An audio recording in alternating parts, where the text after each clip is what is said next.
Memperingati 1 Muharram 1439 Hijriah, SMA Negeri 21 menggelar lomba bertemakan Islami untuk seluruh siswa.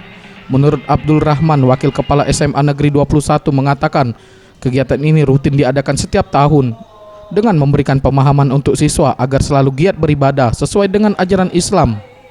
Untuk lomba yang paling banyak diminati, yakni lomba azan yang diikuti oleh seluruh siswa kelas 10 sampai 12.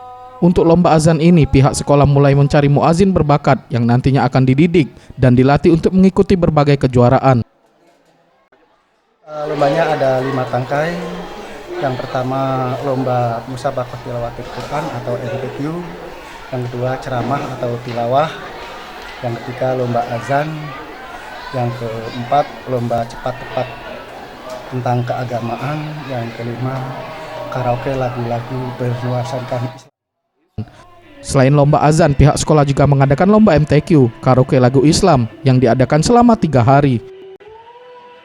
Tim Liputan Sriwijaya TV.